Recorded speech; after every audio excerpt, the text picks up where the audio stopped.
Генералното собрание на Обединетите нации е местото каде што ќе се случи најновиот обид на турскиот претседател Реджеп Таип Ердоган да го спаси украинскиот договор за извоз на жито по повлекувањето на Русија од него. Ердоган, кој има блиски врски со Владимир Путин, посредуваше во договорот за жито минатата година со генералниот секретар на Обединетите нации Антонио Гутереш. Тоа е позитивна улога што игра Турција, признаено од сите актери. Исто така, на некој начин го оправдува балансирачкиот однос на Турција. Затоа што ако Анкара го прекине политичкиот диалог со Русија, Ердоган немаше да може да игра ова улога. На некој начин, исто така, ги намалува критиките кон балансирањето на Турција. Ердоган се состана со Путин претходно овој месец и рече дека ќе представи предлози на Обединетите нации за заживување на договорот.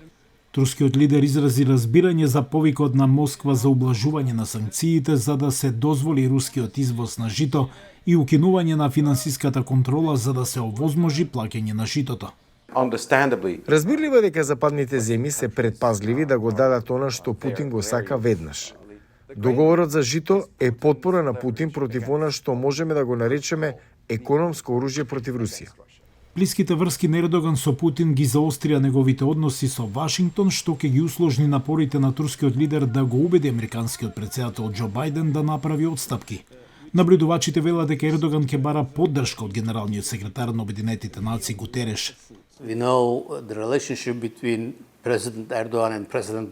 Знаеме дека односот меѓу претседателите Ердоган и Бајден не е одличен, дозволите ми да кажам така, и очигледно е јасно дека Ердоган знае оти не може сам или самата Турција да ги убеди САД да реагираат. Мислам, ќе се обиде да ги доведе Обединетите нации да реагираат. Значи, некако да го убеди Бајден да направи чекор кон Русија. Дипломатските напори на Ердоган доаѓаат откако Украина почна да извезува жито наспроти руските закани, што ја зголемува опасноста од ескалација во украинската војна. Русија намерно може да се обиде да ги блокира и може да создаде ескалација на ситуацијата. Тогаш не знаете што ќе се случи. Мислам, може да се прелее на секаде и секаде. Може да се прелее во Турција или други земји на Црното море.